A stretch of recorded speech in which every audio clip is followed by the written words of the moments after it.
Just a few thoughts about the the upcoming general election and what I would do if I was living in England. As you know, I live in Northern Ireland, and my decision is very, very easy. The best candidate in my constituency is actually a personal friend of mine. In fact, both candidates are friends of mine, but the one I'm going to back is an independent unionist. He's against the protocol. He's pro-Brexit. He's very, very patriotic, and he's got my vote. Simple as that.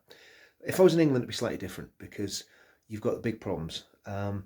You've got a massive issue with what the Labour Party will do if they get into power.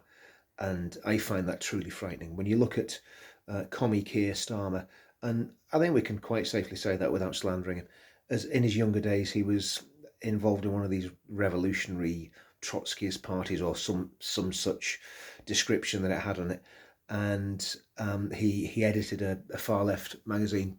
And the reality is, does elected ever change its spots? Probably not really. And these people always play a long game.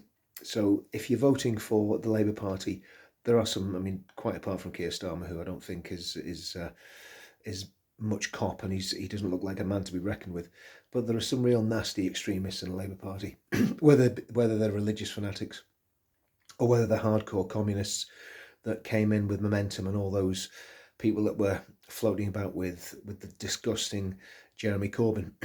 So what are we going to get if we get a Labour government? Well, we're going to get more restrictions on freedom. We're going to get the lovely Yvette Cooper as Home Secretary, who will take great pleasure in clamping down on the right and passing laws to ban people like Tommy Robinson from speaking. And we're going to get the all-party definition of Islamophobia, which is a disaster for free speech, a disaster for freedom of religion, and panders to the Islamists and to the Islamic extremists. That's what we're going to get with the Labour Party. With the Conservative Party, they're not going to be much better, but they're going to push back a bit, and there are still some right-wing, some right-wing people in there. So to me, if you're going to vote in the next general election, you've only one option. Reform with their net zero migration policy is a complete farce. It's a joke. It's just another Farage vanity project until he can get what he wants, which is basically a seat at the top table in the Conservative Party. And that's why he's not standing in this election, because he's jockeying for position there, in my opinion. The Reform Party have their net zero migration policy, which means that you lose a retired doctor, a retired lawyer, a retired school teacher that goes and lives in Spain or Florida. And in place of that person, you get Abdul from Somalia, Mohammed from Pakistan, and Aisha from Syria.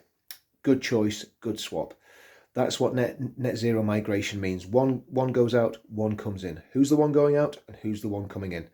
Work it out and do the maths. The only option, sadly, is to vote for the limp-wristed, failing Conservative Party and just have a stay of execution for the country. Hope that we get a hung parliament. Hope that Labour don't have a massive majority, and that some party like the DUP, which are in a pretty dilapidated state as well, hold the balance of power. Like I say, my guy that's going to be standing is a top bloke, and he deserves to get the vote, and he deserves to be in Parliament. The rest of them, well, they're a shower of you-know-what. Going to be a very, very interesting election. See you all soon.